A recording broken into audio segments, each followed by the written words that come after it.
Hello tout le monde, c'est Marina. Je viens vous faire une petite vidéo rapide de mon January Wrap-Up. Toutes mes lectures de janvier. Nous sommes le 31 aujourd'hui, au moment où je vous filme ça. Et je suis tellement fière de moi que je me suis dit, je vais partager ça avec vous. J'ai lu 9 livres. Je m'y attendais pas et je ne le pensais pas. Mais je l'ai fait, j'ai réussi. Je suis fière de moi. Je m'auto-congratule. Congratulations. Donc voilà, je vais vous montrer les 9 que j'ai lus. Et je tiens aussi à préciser qu'en fait, j'ai fait mon Mars au féminin avant tout le monde. Au mois de janvier, je n'ai lu que des femmes et ça m'a fait un bien fou. Donc voilà, j'arrête de blablater et je vous présente les 9 femmes. Je ne les présente pas dans l'ordre dans lequel je les ai lues, mais l'ordre dans lequel j'ai empilé ça pour que ça fasse genre. Et faites pas attention à mon... J'ai mangé de la glace. Ouais, si mon médecin regarde, on ne vit qu'une fois. Hein. De temps en temps, on prend les interdits.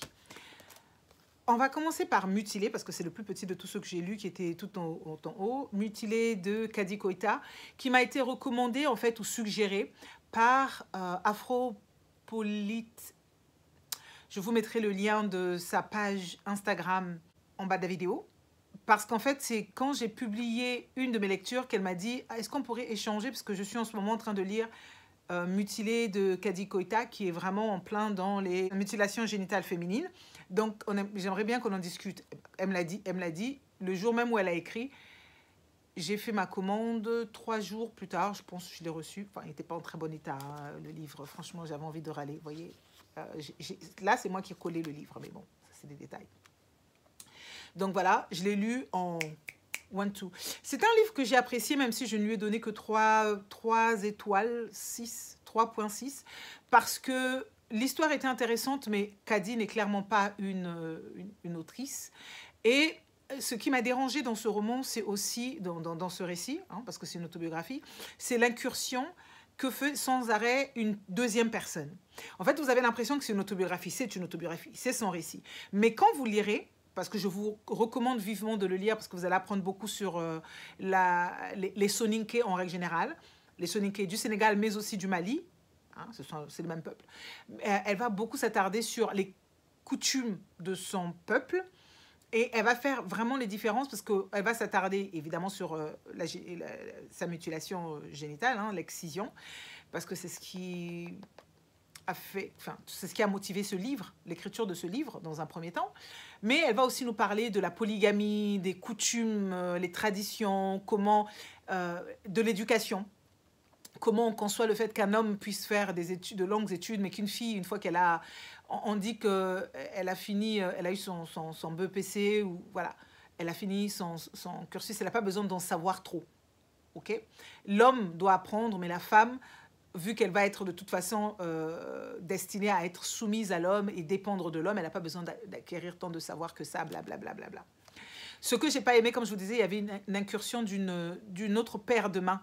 C'est-à-dire que, et c'était des mains caucasiennes. Je peux mettre ma main à couper, à moins qu'elle soit elle-même, comment on appelle ça, multiface, là, je sais pas comment on les appelle ces gens, à chaque fois j'oublie, schizo, ça m'étonnerait, parce que quand elle parle, par exemple, qu'elle parle des spécificités de son mari, du fait qu'elle n'aime pas son mari, par exemple, ou que son mari là-bas, ou ceci, ou cela.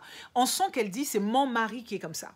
Quand l'autre personne qui coécrit le livre avec elle, dont j'ignore le nom, intervient, elle généralise toujours tout. Et ils ont aussi cette façon de toujours, on les dire, faire des comparaisons qui n'ont pas besoin d'être. Genre, oui, les vaches au Sénégal broient du carton pour vivre, alors que quand on va en Bretagne, ils broutent de l'herbe, blablabla. En fait, lisez le livre, vous allez comprendre ce dont je vous parle. Mais ce n'est pas ce sur quoi vous allez vous attarder. Moi, ça m'a agacé. Okay, ça m'a agacé. Mais l'histoire en elle-même vaut la peine. Son histoire vaut la peine. L'écouter, voir comment elle s'est battue dans ce pays, qui est la France, pour s'en sortir. Et pour vous dire que parfois, les gens viennent vous voir en se disant tu ne t'en sors pas parce que tu ne veux pas, mais ils ne connaissent pas ton combat. Et souvent, les amis caucasiens qu'on a qui sont très, très bien intentionnés, qui nous arrivent et qui nous disent moi, ça fait 3 mois que j'ai demandé un appartement, en 3 mois, on me l'a accordé. Et toi, c'est que tu ne fais pas des efforts, puisque ça fait 3 ans, 6 ans que tu es en train de demander un appartement, mais on ne te l'accorde pas. Nga. Toi, tu t'appelles Dubois. Je m'appelle Aboko Tsombo. Quand ils voient mon nom, ils savent très bien que je ne suis pas caucasienne, normalement. Que je ne suis pas de la Gaule, normalement, selon eux. Donc, ne commence pas à comparer ton destin et le mien, parce que tu ne sais pas ce que je vis et ce que je dois faire pour m'en sortir. Et puis, il y a aussi le racisme ordinaire qui est là-dedans, que elle c'est dans les années 70, hein, je dois quand même le préciser. Elle banalise tout ça. Bref. Je suis en train de vous faire la revue du livre alors que ce n'était pas l'objectif. L'objectif, c'est vraiment de vous parler de tout ce que j'ai lu. Donc, j'ai lu Mutilé, que je vous recommande, et je lui ai donné 3,6 sur 5. J'ai lu Neighbor de Lilia Monplay. Ça, c'est le Mozambique. Ça, c'était le Sénégal. Hein. Ça, c'est le Mozambique. Je vous le recommande vivement. Ça, c'est la version française de Neighbor. Ce que j'aime bien, c'est déjà la mise en scène. J'ai donné à ce livre, je pense, 5 étoiles sur 5. Si ce n'est pas 5, c'est 4 étoiles. Mais proche de la perfection. Ou alors, c'est 4,90. Poco importa. En fait, le livre commence avec des jeux, des jeux dans le temps. Oui, l'histoire commence à 18h. Ou à 19h et elle se termine à 8h du matin. Et on nous fait des rappels toutes les 2 heures en fait. Okay, et on rentre dans la vie de 3 familles différentes. Et chaque fois que le narrateur omniprésent, omniscient, va rentrer dans ces familles, il va nous raconter aussi le passé de ces familles-là. Donc on apprend à les connaître et on voit au début, on ne voit pas ce qui peut éventuellement les lier les uns aux autres. Qu'est-ce qui fait que? Mais au fur et à mesure qu'on va avancer dans l'histoire, on va commencer à se rendre compte, que leurs destins sont liés. Ils sont liés comme le destin du Mozambique est lié aussi à l'apartheid, enfin au régime sud-africain de l'apartheid.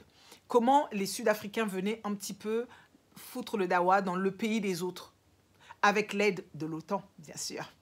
Parce qu'il ne faut pas l'oublier, ça c'est très important.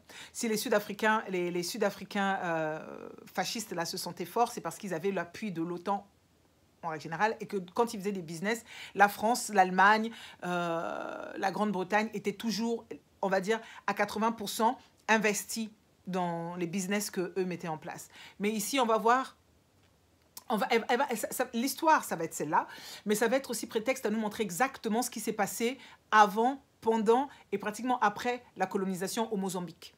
Comment, justement, les forces étrangères ont continué à déstabiliser ce pays pour permettre à l'Afrique du Sud, quelque part, d'avancer et pour ne pas permettre au Mozambique de sortir la tête de l'eau et de se sentir trop fier parce qu'il avait quand même, quelque part, mis KO le Portugal.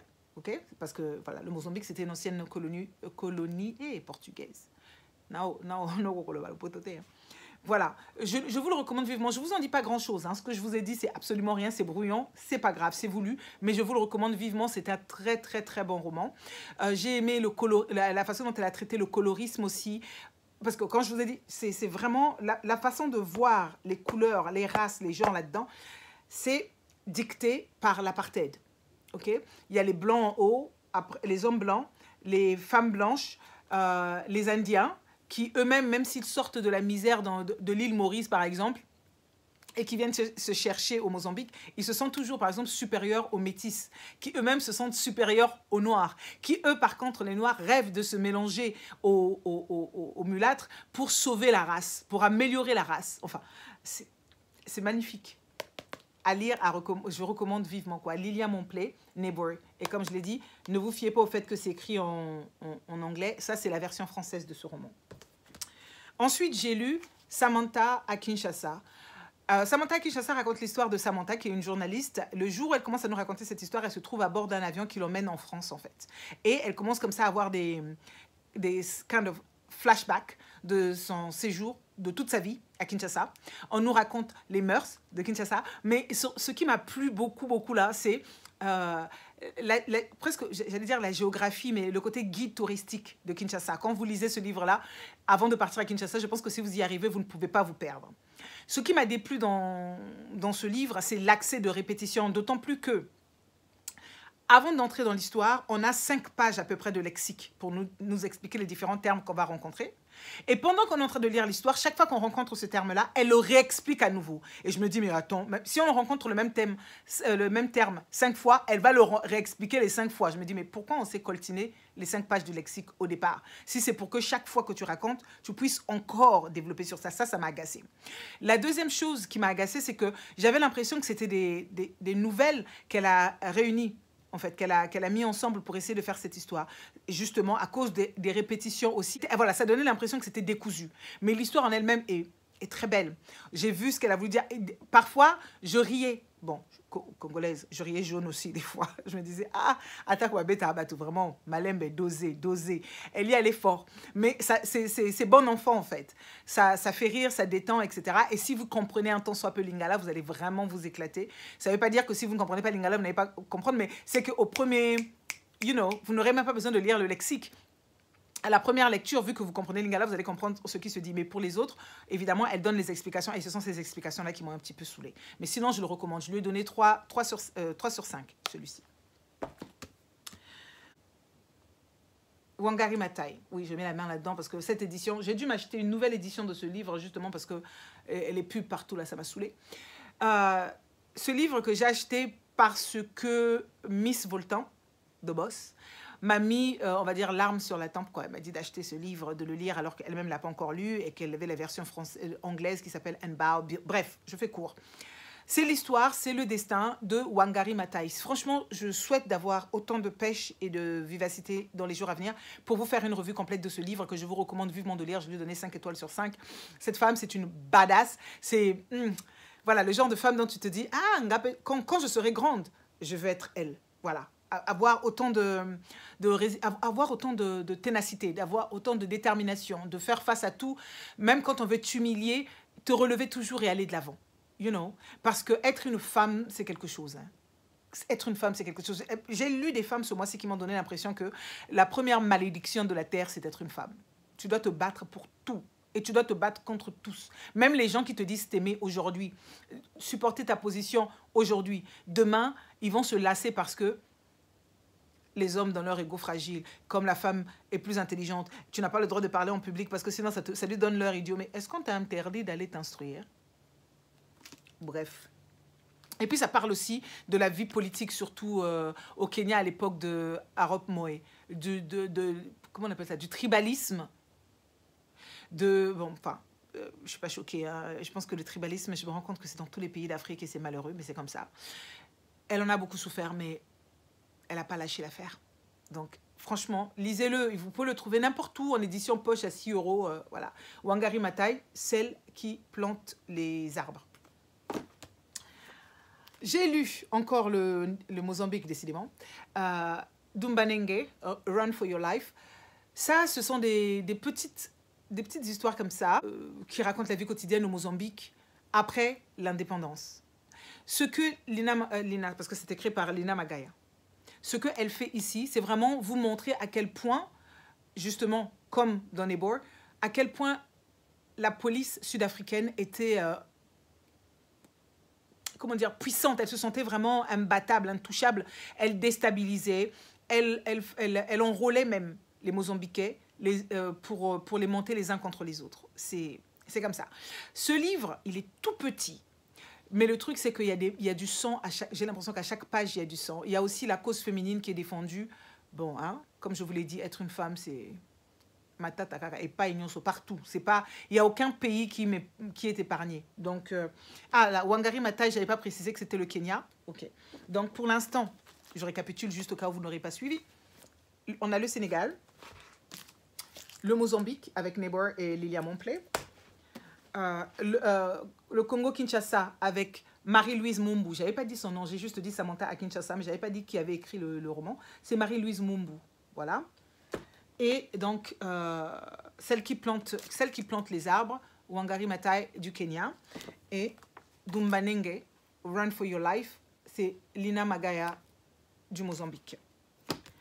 Ensuite, j'ai lu Le corps à corps de Mama Buchi et Mesheta. Bon, je n'ai pas besoin de vous parler d'elle. Vous savez déjà mon amour pour elle, mon amour inconditionnel, mon amour sans fin. C'est un livre jeunesse, donc il se lit très vite. Il y a 80 pages à tout casser. Et c'est l'histoire de, on va dire, d'un passage à témoin, enfin, d'entrée dans l'âge adulte de deux groupes de jeunes gens de différents villages nés pendant la guerre du Biafra. Donc, on les appelle les Umuya Biafra. Voilà, ils vont s'affronter, ils vont apprendre. Il y a un match comment on appelle ça? Pas de boxe, mais de lutte. Voilà, j'allais dire le truc que les Sénégalais font là. C'est de la lutte, je crois. Et ils doivent s'affronter. Et pour préparer tout ça, on va les voir grandir. Et nous, on va assister à tout ça, à leur évolution, à leur façon de penser, la vie et les choses en général. Donc, voilà. Ça se lit très vite. Et c'est Boucher Mecheta. Donc, je ne vais pas vous donner de notes parce que c'est ma cam. C'est ma cam. OK? J'ai lu, avant tout ça, hein, que je vous l'ai dit, il n'y avait pas d'ordre particulier, Sisters in Affliction, c'est une relecture, ça se dit relecture, parce que je suis en train de relire en fait les livres que j'avais déjà lus sur l'excision, l'infibulation et la circoncision féminine. Très important. Lorsque vous allez lire ce livre, pour ceux qui peuvent le trouver et le lire en anglais, vous allez vous rendre compte qu'en France, par exemple, on ne parle... En règle générale, en France ou en Afrique francophone, lorsqu'on parle des genital mutilation, on nous parle souvent de l'excision. On nous parle uniquement de l'excision. C'est le cas avec Kadi et mutilé. C'est l'excision. Elle va nous expliquer qu'il y a différents types de mutilation génitale. Awa Thiam l'avait aussi fait dans La parole aux négresses, où elle explique l'infibulation et l'excision. Mais elle va encore plus loin. C'est-à-dire que ce livre qui ne fait que 122 pages est dense en explications, en recherche, aussi bien du côté de la religion, parce que beaucoup de gens font croire, beaucoup de gens ont longtemps fait croire que les mutilations génitales étaient une nécessité, une importance, parce que le livre saint, donc le Coran, le recommandait. Alors que d'autres imams sont arrivés et ont prouvé le contraire, et même des femmes ont lu et ont dit non, ce n'est pas une recommandation. Et déjà, les femmes elles-mêmes, elles ont commencé à se poser des questions en se disant que si c'était une recommandation de l'islam, alors pourquoi tous les pays ne l'appliquent pas? Parce que quand on voit, par exemple, dans le Maghreb, on a l'Égypte qui le faisait même avant Moïse, ils disent. Donc, ils se disent que ce n'est pas lié au Coran. Okay? D'où l'infibulation, le genre pharaonique qu'ils disent, parce que ça vient de l'Égypte avant Moïse et tout ça. Mais ils se sont rendus compte que dans les hadiths, apparemment, certains disent que le prophète avait dit qu'il fallait le faire, mais pas trop, il fallait couper, mais pas beaucoup, etc. Donc, d'autres se sont raccrochés à ça pour continuer à pratiquer ça. D'autres femmes se sont levées en se disant, si c'était de l'islam, normalement, tout le Maghreb, toutes les femmes du Maghreb devraient être excisées. Toutes les femmes musulmanes du monde seraient excisées. Or, non, elles ne le sont pas. Donc, il y a un hic. Elle a commencé à expliquer donc, les différentes origines. Moi, je pensais que c'était juste une pratique afro-africaine ou continentale africaine. Quand elle nous amène jusqu'en Asie, elle nous emmène on est en Asie, on est en Amérique latine, nous sommes justement dans le Moyen-Orient, etc. De tous les pays, elle nous fait même une carte. Je ne vais pas vous montrer les dessins qui sont là-dedans parce que c'est un peu particulier, il faut regarder, ok? Parce que c'est l'organe féminin qui est dessiné et puis après on vous montre comment ça va, les infibulations, comment c'est fait, etc. Bref, la circoncision... Chez les Kikuyu, par exemple, du Kenya, parce qu'elle va pays par pays aussi, c'est très important. J'ai trouvé ça riche. Chez les Kikuyu du Kenya, vous savez, ils enlèvent juste la petite... Enfin, ils enlèvent juste. Ils n'ont pas besoin, pour moi. Couper, c'est couper. Ils enlèvent la peau qui couvre vraiment l'espèce de petit pénis, parce que les autres vont l'appeler un pénis, et ils vont commencer à dire que de laisser pousser, de laisser ce truc-là présent, le clito, ça pousse aussi les gens à devenir lesbiennes, ou ça ne peut aider que des femmes qui copulent entre elles. Ah, ngaye, le kuta makasiboué. En fait, c'est plein de mensonges qui sont devenus des vérités. Enfin, parce que les gens ont commencé à perpétuer ça sans chercher à se poser des questions. Et elle le fait vraiment bien. Il y a la circoncision, donc, qui est l'équivalent chez les hommes, hein, du prépuce là qu'on coupe. Ensuite, il y a l'excision. Elle dit l'équivalent de l'excision, c'est le fait de couper le gland, hein, et les coupe-miettes chez les hommes. Quand on commence à faire l'infibulation même, vous voyez, étape par étape, comment dans différents... Enfin, ça va changer avec différents pays, différentes méthodes. D'autres vont se contenter d'enlever juste le clitoris. D'autres, après, vont se contenter d'enlever le clitoris et les lèvres supérieures. D'autres vont carrément tout raser et en plus, ils vont se mettre à coudre pour ne laisser qu'un petit espace où les urines peuvent sortir, etc., etc. Et donc, les explications sont données. Chaque tribu, hein, enfin, pas chaque tribu, mais les différents peuples expliquent pourquoi ils pratiquaient ça. Et ils nous emmènent aussi au XVIIe siècle, 18e siècle en France ou en Angleterre, où ils pratiquaient ça, soi-disant, le fait d'exciser les gens, des femmes, les rendait moins hystériques, ça les rendait moins sauvages, et ça enlevait désir grandissant de la masturbation. I'm like, anyways, 122 pages, je vous ai dit. Ce que 122 pages, mais c'est tellement bien fait. Elle prend le temps de vous expliquer. Elle explique, j'aime à dire, elle explique à la Ngungi wa Fiongo. C'est-à-dire, ça vous donne envie. C'est très simple, c'est très fluide. Même s'il y a des termes parfois que vous comprenez peut-être pas en anglais, mais vous checkez sur Internet, ça slide, you know. Ça passe crème. Donc, je vous le recommande vivement. Sisters in Affliction, Circumcision and Infibulation of Women in Africa, franchement. Et c'est de Rakia Ajidwale Abdallah. Elle est somalienne. L'autre livre que j'ai lu, oh, le plaisir. Notre force est infinie de les Magboui.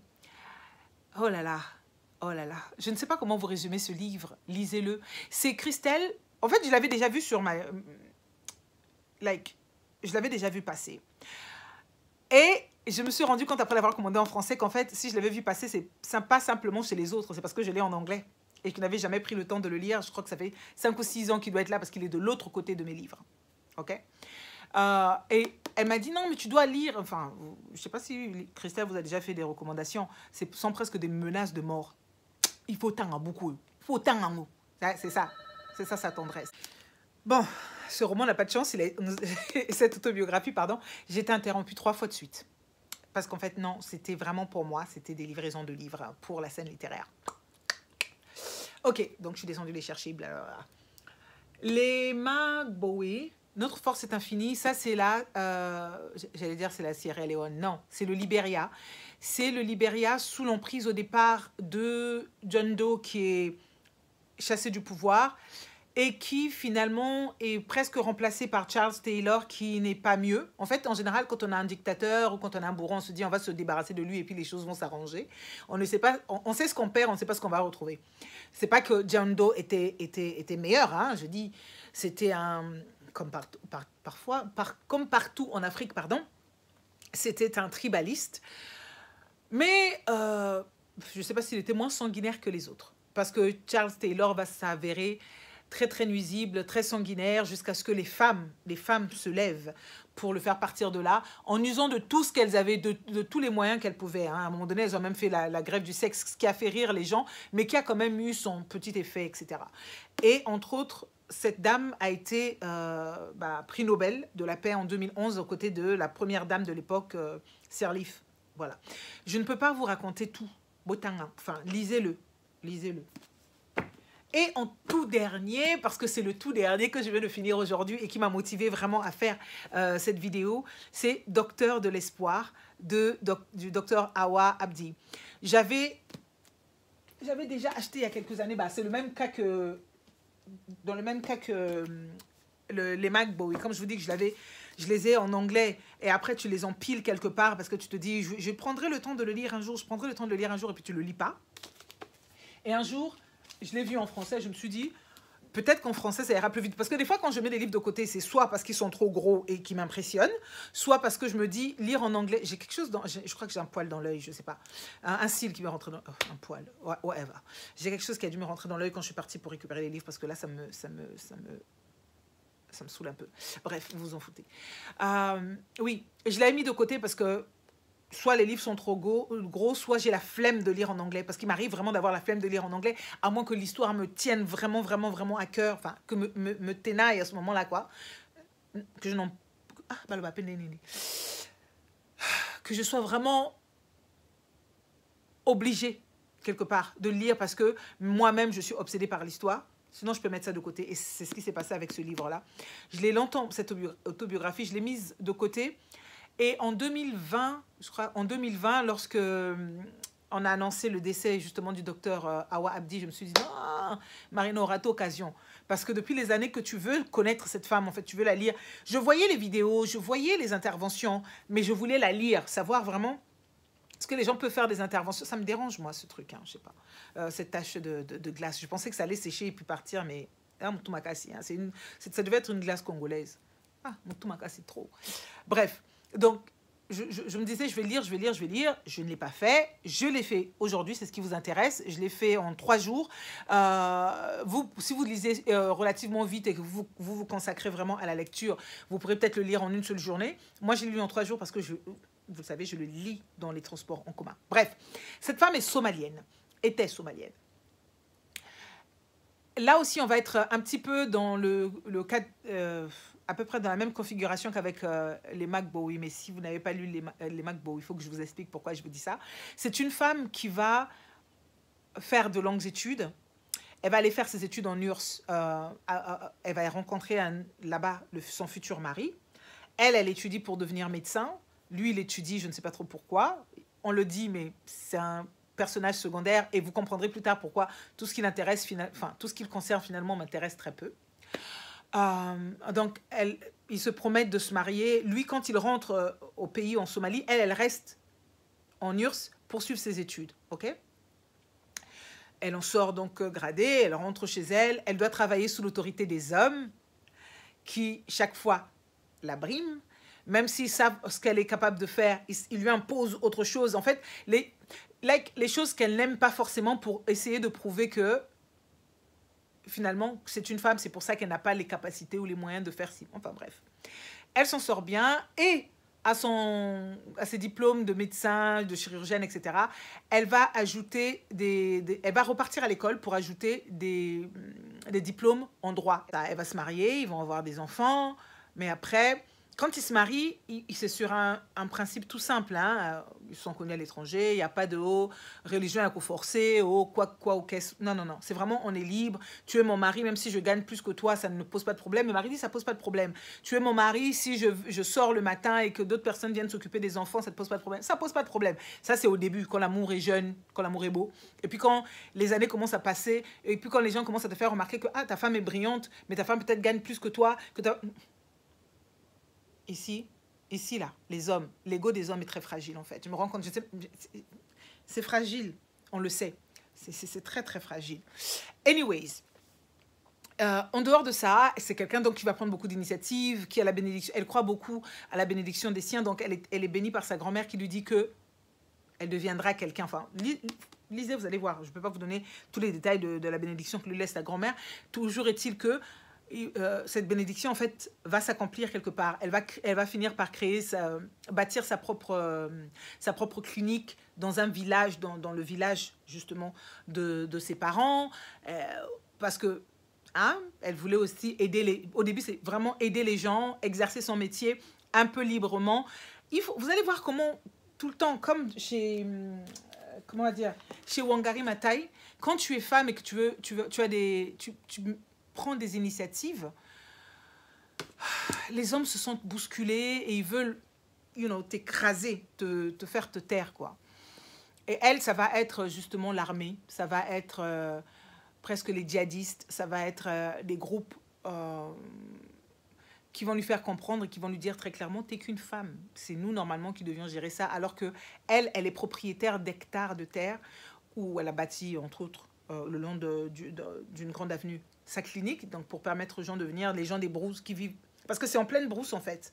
C'est sur la route, mais le plus gros de ses hectares se trouve dans la brousse. Et quand les événements de son pays, politiquement parlant, vont commencer à se dégrader, les gens, petit à petit, vont commencer à venir emménager chez elle. Sur ces terrains, sur ces hectares-là, sur ces terres arables, où ils vont commencer à travailler, ils vont faire plein de choses. Mais en fait, c'est un destin... Comme on dit, moi, est-ce que j'aurais le courage de vivre ça? Mais elle est têtue, elle est obtuse. Quand elle a une idée en tête, elle ne l'a pas ailleurs. Elle est admirable. Enfin, je peux comprendre que les grands de ce monde aient voulu la rencontrer. Bush, le père, s'est déplacé jusqu'à sa ferme, là. Beaucoup de gens, après les Angelina Jolie, les bananes, ils sont tous allés chez elle, lui rendre hommage, lui venir en aide. Et quand vous lisez l'histoire, elle ne reste... C'est quelqu'un qui reste tellement modeste. Même toutes les femmes que j'ai lues, en fait, les trois... J'ai lu beaucoup d'autobiographies, en fait. Ces femmes-là,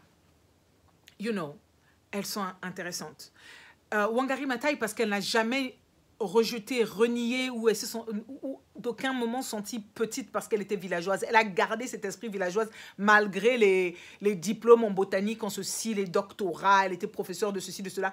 Elle est restée la petite villageoise, la petite campagnarde. Et c'est ce qui l'a beaucoup aidée dans sa vie parce qu'elle a cherché à comprendre même ce que lui disaient ses grands-parents, ce que lui disait sa mère, les explications qu'on lui donnait qui n'étaient pas scientifiques. Elle les a tournées. Maintenant, quand la science est venue s'ajouter à ça, à son savoir d'enfance, elle a été 2 fois plus brillante, quoi.